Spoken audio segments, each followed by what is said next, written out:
मध्य news देखना शुरू कर चुके हैं आप और मध्य प्रदेश की आज की तमाम सभी महत्वपूर्ण बड़ी खबरों की शुरुआत सर्वप्रथम आज की पहली बड़ी खबर के साथ। इसके पहले अगर आप मध्य प्रदेश की तमाम बड़ी खबरें रोजाना ठीक इसी प्रकार देखना चाहते हैं तो चैनल जरूर से सब्सक्राइब करके रख लीजिएगा प्रतिदिन खबरों को जानने के लिए।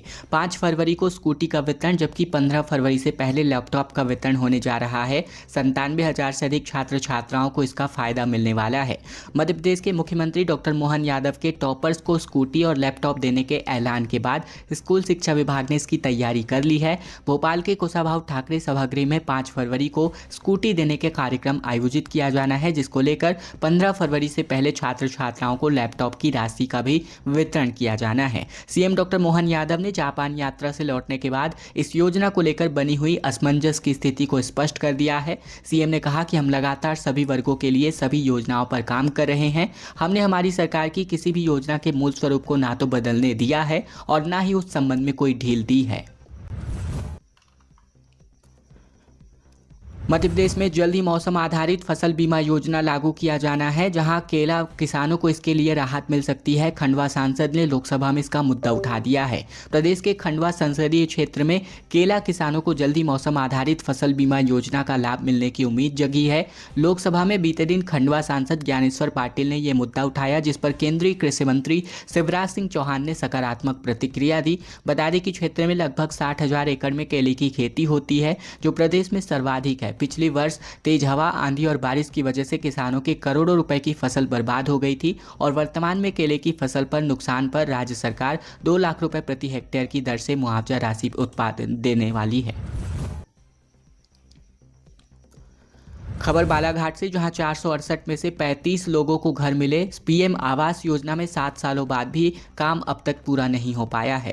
बालाघाट में प्रधानमंत्री आवास योजना की स्थिति बेहद चिंताजनक है। 2017 में शुरू किए गए 55 करोड़ की इस परियोजना में वैनगंगा नदी के फिल्टर प्लांट के पास 468 मकानों का निर्माण प्रस्तावित था। हालांकि 7 साल बाद भी केवल 72 आवास ही पूरे हो पाए हैं। इनमें से मात्र 35 हितग्राहियों को ही आवास सौंपे गए हैं, जबकि 3 जनवरी को 72 हितग्राहियों को चाबी देने की घोषणा करी गई थी। स्थिति यह है कि आवंटित 35 मकानों में से केवल एक ही परिवार ही वहां रह रहा है, जबकि अन्य मकान में मरम्मत का काम अभी जारी है। नरसिंहपुर में नर्मदा जयंती के अवसर पर घाटों में लाखों की संख्या में श्रद्धालु उमड़ पड़े, जहां 51 फुट से 1008 फुट तक चुनरी यात्रा निकाली गई। दरअसल मध्य प्रदेश के नर्मदा जयंती के पावन अवसर पर नरसिंहपुर जिले में अद्भुत दृश्य देखने को मिल रहा है। मां नर्मदा के दर्शन और चुनरी अर्पण के लिए लाखों श्रद्धालु घाटों पर उमड़ पड़े हैं।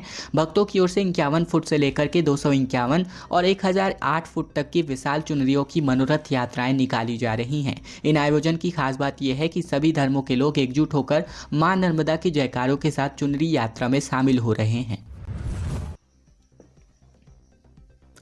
ओंकारेश्वर में मां नर्मदा को 1.25 लाख दीप अर्पित किए गए। कलेक्टर एसपी ने ब्रह्मपुरी घाट पर पूजा अर्चना करी और दर्शन करने के लिए 1 लाख श्रद्धालु यहां पर उमड़ पड़े थे।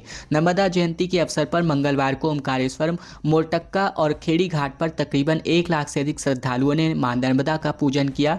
शाम को गोमुख घाट पर हजारों श्रद्धालुओं की उपस्थिति में महाआरती और दीपदान का आयोजन किया गया, जिसमें मां नर्मदा को 1.25 लाख दीप अर्पित किए गए। इस अवसर पर कलेक्टर ऋषभ गुप्ता और पुलिस अधीक्षक मनोज कुमार राय ने ओंकारेश्वर में घाटों का निरीक्षण करके व्यवस्थाओं का भी जायजा लिया। परीक्षाओं के दौरान राजगढ़ में लाउड स्पीकर पर रोक लगा दी गई है, जहां 3 फरवरी से लेकर 31 मई तक ये प्रतिबंध लगाया गया है। विवाह व अन्य धार्मिक कार्यक्रमों के लिए अनुमति लेना जरूरी है। राजगढ़ जिले में हाई स्कूल और हायर सेकेंडरी की बोर्ड की परीक्षाओं को देखते हुए 3 फरवरी से आगामी 31 मई 2025 तक लाउड स्पीकर और अन्य ध्वनि विस्तारक यंत्रों के उपयोग पर पूर्णतः प्रतिबंध रहने वाला है। आदेश कलेक्टर गिरीश कुमार मिश्रा ने जारी किया है। राजगढ़, ब्यावरा, नरसिंहगढ़, साथ ही सारंगपुर और खिलचीपुर, साथ ही जीरापुर समेत पूरे जिले में लागू किए गए इस प्रतिबंध का मुख्य उद्देश्य परीक्षार्थियों को शांतिपूर्ण वातावरण प्रदान करना है। हालांकि विवाह समारोह, धार्मिक आयोजनों के संबंधित क्षेत्र के दंडाधिकारी से पूर्व अनुमति लेकर लाउड स्पीकर का सीमित उपयोग किया जा सकेगा। सीहोर में रोजगार मेला 11 फरवरी को आयोजित किया जाना है, जहां 2836 पदों पर भर्तियां होनी हैं। 40 साल तक के लोग इस पर अप्लाई कर सकते हैं। सीहोर में युवाओं के लिए रोजगार मेला लगने जा रहा है। जिला रोजगार कार्यालय, मॉडल करियर सेंटर, जिला व्यापार एवं उद्योग केंद्र और ITI सीहोर की ओर से युवा संगम के तहत रोजगार मेले का आयोजन किया जा रहा है। मेला 11 फरवरी को प्रधानमंत्री कॉलेज ऑफ एक्सीलेंस में सुबह 10:30 बजे से शाम 4 बजे तक चलेगा, जिसमें एक्सिस बैंक, ICICI बैंक और श्रीराम फाइनेंस, वर्धमान फैब्रिक्स जैसी प्रतिष्ठित कंपनियां शिरकत करने वाली हैं। एम्स भोपाल से 200 भूतपूर्व सैनिकों को नौकरी से निकालने के मामले में सुरक्षा इंतजामात में जो जवान है तैनात रहते थे, जहां जवानों ने अब केंद्रीय मंत्री को इस बाबत पत्र लिखा है। देश के प्रतिष्ठित चिकित्सा संस्थान अखिल भारतीय आयुर्विज्ञान संस्थान में सुरक्षा व्यवस्था में कार्यरत 200 से अधिक पूर्व सैनिकों को नौकरी से हटा दिया गया है, जिससे वे बेरोजगार हो गए हैं। इस फैसले से न केवल प्रभावित पूर्व सैनिकों में नाराजगी है, बल्कि सुरक्षा व्यवस्था पर भी अब सवाल उठने लगे हैं। नौकरी से हटाए गए पूर्व सैनिकों ने इंडियन वेटरन ऑर्गेनाइजेशन के सहयोग से केंद्रीय स्वास्थ्य एवं परिवार कल्याण मंत्री को पत्र लिखकर अपनी बहाली की मांग करी है। इंदौर के 2 स्कूलों को बम से उड़ाने की धमकी मिली, जहां NDPS और IPS स्कूल को तमिलनाडु से ईमेल आया, जहां दोनों बिल्डिंग को खाली कराया गया। इंदौर में 2 स्कूलों को बम से उड़ाने की धमकी मिलने के बाद दोनों स्कूलों में बच्चों की छुट्टी करके बिल्डिंग को खाली करा लिया गया। जानकारी के अनुसार इंदौर के खंडवा रोड स्थित NDPS और राव स्थित IPS स्कूल को मंगलवार सुबह 5:59 पर बम से उड़ाने की धमकी मिली थी। राव स्थित इंदौर पब्लिक स्कूल परिसर में सुबह तकरीबन 9:30 बजे स्टूडेंट्स को अचानक घर जाने के लिए कहा गया। कोई कुछ समझ पाता उसके पहले ही बसों में बच्चों को बैठाकर घर रवाना कर दिया गया। बता दें कि दोनों स्कूलों में 5000 से ज़्यादा बच्चे पढ़ते हैं। नर्मदापुरम से इंटरसिटी बस ट्रेन जो है भोपाल के लिए रवाना हुए CM यादव, जहां नर्मदापुरम में इंजीनियरिंग कॉलेज खोलने का इन्होंने ऐलान किया।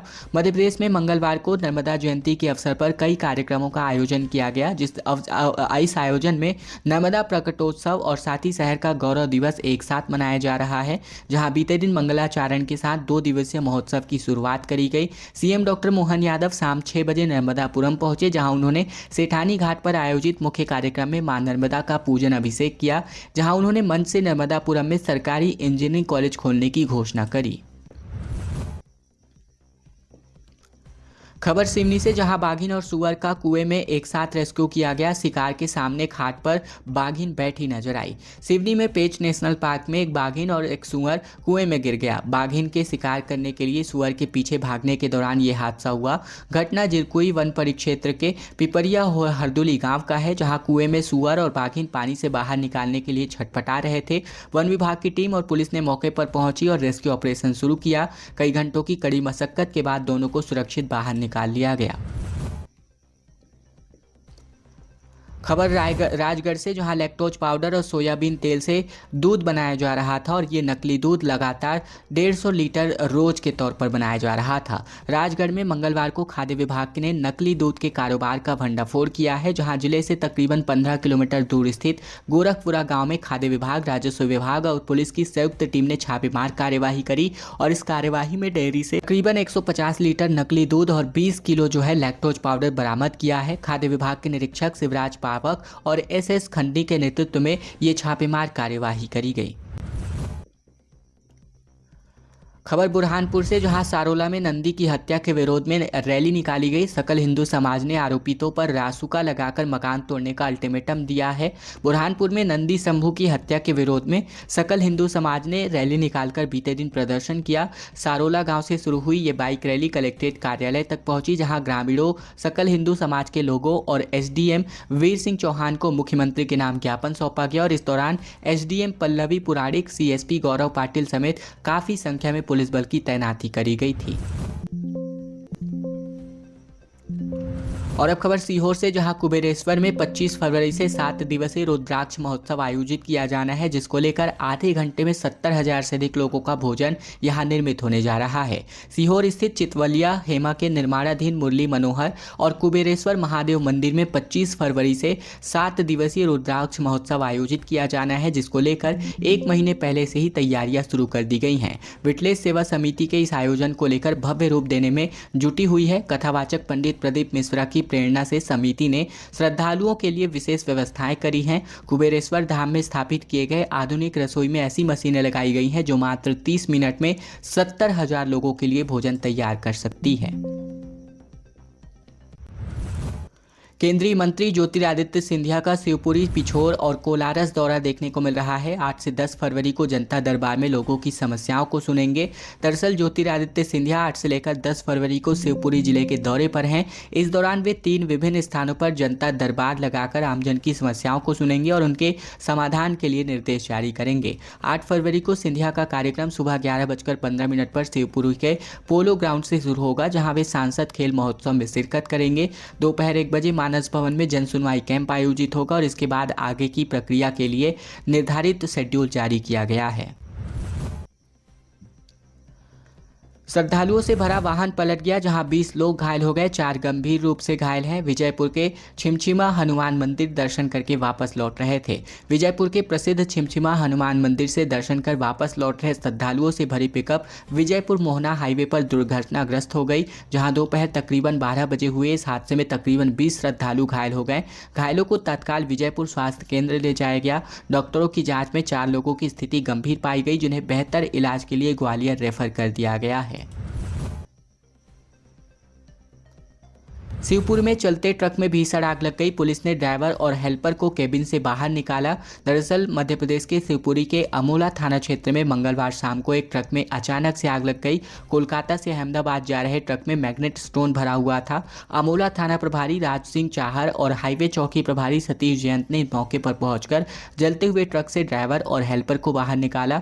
ट्रक ड्राइवर एमडी नाजिर के अनुसार केबिन में अचानक से आग भड़क गई, जिससे वह और उनका हेल्पर घबरा गए। प्रारंभिक जांच में आग लगने का कारण शॉर्ट सर्किट बताया जा रहा है। बालाघाट से खबर, जहां भटेरा ओवरब्रिज सर्वे का काम पूरा हो चुका है। 202 मकानें और दुकानें इसकी वजह से प्रभावित हो रही हैं। बालाघाट में भटेरा ओवरब्रिज निर्माण के लिए भूमि अधिग्रहण का कार्य पूरा कर लिया गया है। 7 दिवसीय राजस्व टीम ने 1313 मीटर क्षेत्र का सर्वे कार्य कर लिया है। इस सर्वे में 1 से लेकर 21 फीट तक की 202 मकानों को और दुकानों को प्रभावित होने वाला है, जिसे ओवरब्रिज निर्माण के लिए हटाना होगा। सर्वे कार्य 2 चरणों में पूरा किया गया। पहले चरण में सेंट मेरी स्कूल से भटेरा रेलवे क्रॉसिंग और दूसरे चरण में रेलवे क्रॉसिंग से बस स्टैंड तक के क्षेत्र को शामिल किया गया। बीजेपी प्रदेश अध्यक्ष चुनाव से पहले पीएम से राजेंद्र शुक्ल मिलते नजर आए। दावेदारों में हेमंत खंडेलवाल सबसे आगे नजर आ रहे हैं। दिल्ली में चुनाव प्रचार प्रसार थमने के बाद अब मध्य प्रदेश में भाजपा प्रदेश अध्यक्ष के चुनाव की सरगर्मी तेज हो चुकी है। प्रदेश अध्यक्ष के दावेदारों में शुमार डिप्टी सीएम राजेंद्र शुक्ल ने दिल्ली में पीएम मोदी से मुलाकात करी। ब्राह्मण वर्ग से नेताओं में राजेंद्र शुक्ल का नाम तेजी से चल रहा है। शुक्ल के अलावा पूर्व गृह मंत्री डॉक्टर नरोत्तम मिश्रा, गोपाल भार्गव, रामेश्वर शर्मा, आलोक शर्मा, अर्चना चिटनीस, आशीष दुबे प्रदेश अध्यक्ष की रेस में शामिल नजर आ रहे हैं।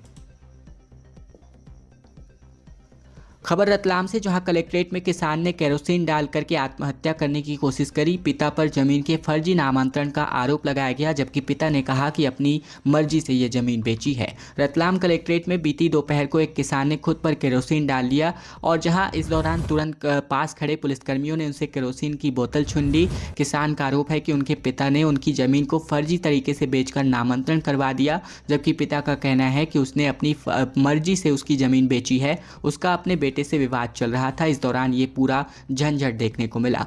खबरों का सिलसिला बस यहीं तक का था। अगर आपको यह वीडियो पसंद आया है तो वीडियो को लाइक करना मत भूलेगा।